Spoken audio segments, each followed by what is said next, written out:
રાધે કિચનમાં આપ સૌનું સ્વાગત છે. ઘરે બને એવો બર્ગર જેવો નાસ્તો. આદુનો એક ટુકડો, 1-2 મરચાં, ડાળિયા, લીલા વટાણા અને બાફેલું 2 નાના નાના બટેટા છે. આપણે એનો સરસ મજાનો અધકચરા જેવો મિક્સચરમાં એકાદ આટો ફેરવી નાખીશું, એટલે થોડું સરસ મજાનું હાથ કરતાં વધારે સારી રીતે મિક્સ થઈ જાય. આ બધો મસાલો સારી રીતે મિક્સ થઈ ગયો. એને આપણે એક બાઉલમાં કાઢી લઈશું. હળદર, મીઠું, ધાણા જીરું, હિંગ, ચટણી સ્વાદ મુજબ આપણે બધું થોડું નાખીશું. લીલું મરચું નાખ્યું છે એટલે તમને ભાવે એટલું તીખાશ રાખવાની. લીંબુનો રસ અને સેજ એવી ખાંડ. આ બધો મસાલો આપણે સારી રીતે મિક્સ કરી દેવાનો. એકાદ મિનિટ આ રીતે આપણે હલાવવાનું અને સેજે ઢીલું નથી ને એમ જોવાનું. જો તમને એવું લાગે કે સેજ પાણી જેવો ભાગ છે તો સેજ ચણાનો લોટ નાખવાનો. આ રીતે આપણે એની સરસ મજાની ટીકી બનાવી લેવાની. આરામથી બની જાય છે.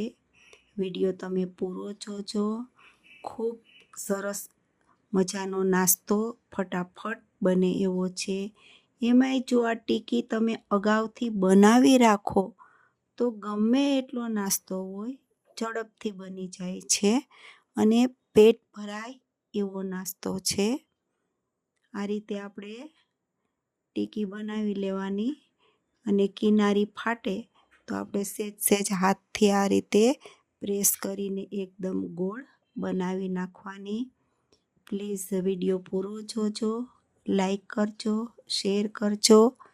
બનાવ્યા પછી જો સારું લાગે તો કોમેન્ટ આપજો. ફૂલ તેલ આવવા દેવાનું. એમાં આ રીતે આપણે ટીકીને સેજ ફ્રાય કરી લેવાની.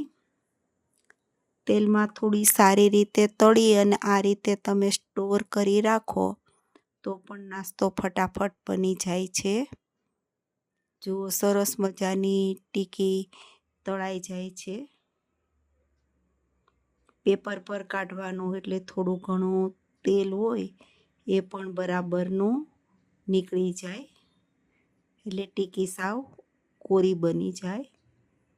બાજુના ગેસમાં મેં પાઉં શેકવા માટે લોઢી ગરમ મૂકી દીધી છે. એમાં આપણે પાઉં શેકી લઈશું. જો આ રીતે પાઉં શેકી અને એમાં થોડુંક ચીઝ નાખી દેવાનું. વચ્ચે એક ટીકી મૂકવાની. ટીકી મૂક્યા પછી આપણે ચીભડા, કાકડી, ટામેટાં, કોબીજ અને જો તમને ભાવે તો સેજ લીલી ચટણી પણ નાખી શકો અને કેચઅપ પણ નાખી શકો. તમારા સ્વાદ મુજબ કેચઅપ, લીલી ચટણી ઓછું વધારે કરી શકાય છે.